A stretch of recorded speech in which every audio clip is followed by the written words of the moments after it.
Engineering ఇక సామాన్యులకు అందని ద్రాక్షేనా? బీటెక్లో ఈ హైటెక్ దోపిడీ ఏంటి? బిడ్డ భవిష్యత్తుపై ఎన్నో కలలు గన్న తల్లిదండ్రుల ఆశలు అడియాసలైనట్లేనా? ప్రైవేట్ కాలేజీల యాజమాన్యాలు ఇలాంటి నిర్ణయం తీసుకోవడానికి గల కారణాలేంటి? Telangana admission and fee regulatory committee చేస్తున్న కసరత్తు ఏంటి?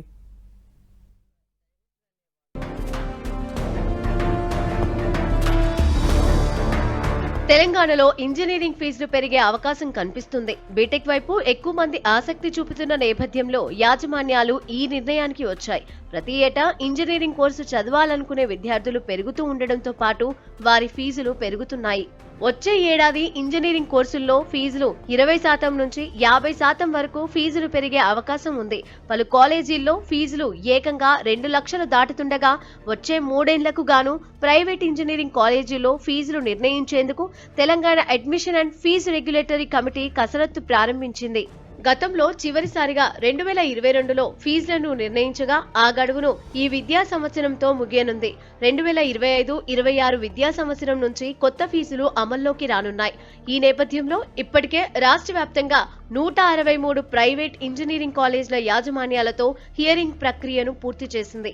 ఆయా కాలేజీలకు సంబంధించి 2022-23, 2023-24 సంవత్సరాల ఫైనాన్షియల్ ఆడిట్ రిపోర్టులు, అడ్మిషన్ల వివరాలను సేకరించింది.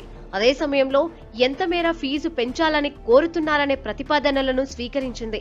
అయితే హియరింగ్ టైంలోనే కొన్ని కాలేజీలకు ఫీజుల పెంపుపై కమిటీ హామీ ఇచ్చినట్లు తెలుస్తోంది.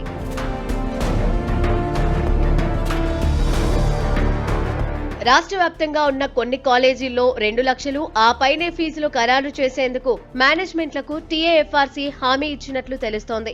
దీంట్లో అత్యధికంగా హైదరాబాద్లోని 2 కాలేజీల్లో ఏకంగా 2.20 లక్షల దాకా ఫీజు పెంచేందుకు అవకాశం ఇస్తున్నట్లు సమాచారం. అయితే ప్రస్తుతం కాలేజీలకు ఖరారు చేసిన ఫీజులకు ప్రభుత్వం ఆమోదం తెలపాల్సి ఉంటుంది.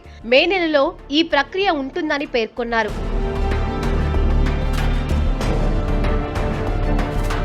ఇంజనీరింగ్ కాలేజీల్లో ఫీజులు పెంచడం విద్యార్థులు, వారి తల్లిదండ్రులకు ఇబ్బందిగా మారుతుందని పలువురు తల్లిదండ్రులు వాపోతున్నారు. కొన్ని ఇంజనీరింగ్ కాలేజీల్లో సరైన వసతులు లేకున్నా, తగిన ప్రమాణాలు పాటించకున్నా యాజమాన్యాలు టీఏఎఫ్ఆర్సీకి తప్పుడు నివేదికలు ఇస్తున్నారని విద్యార్థి సంఘాలు ఆరోపిస్తున్నాయి.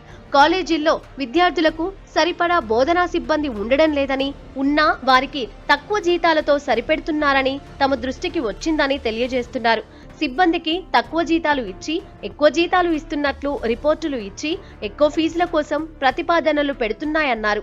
గతేడాది ఫీజులే కొన్ని కాలేజీల్లో ఎక్కువగా ఉన్నాయని, వాటిని తగ్గించాలని, మిగిలిన కాలేజీల్లో పాత ఫీజులే అమలు చేయాలని కోరుతున్నారు.